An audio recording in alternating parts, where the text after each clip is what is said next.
कमदार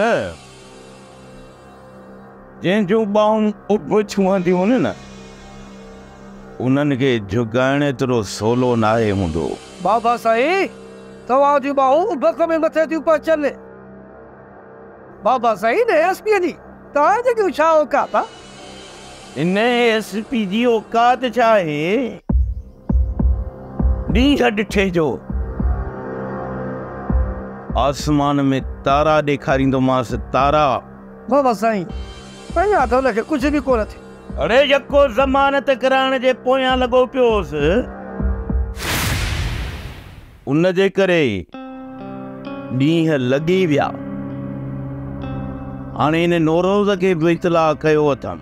मुबारकूं बाबा साईं, ज़मानत जूं मुबारकूं। मूंखे त ॾाढो भाव हो बाबा साईं। छा जो? बाबा साईं एसपी हवेलीअ ते बस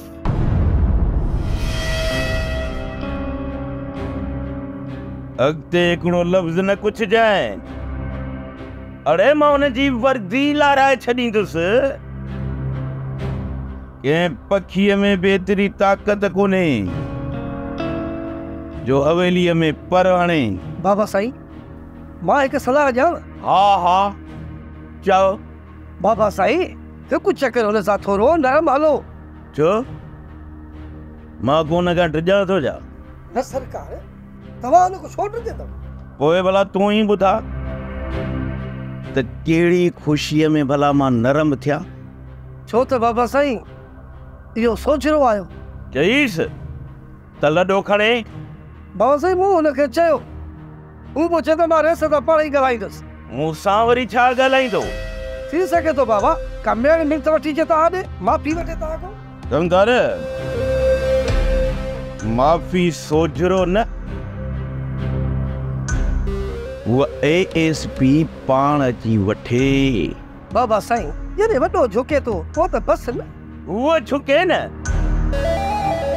उहो वरी निभागी केस थी उथलाए केस। बाबा साईं जेकर हुनजो पीउ झुकियो न ईअं सम्झो त हुनजी धीउ बि झुकी कि बिला। छा सम्झा? आ तूं सम्झा?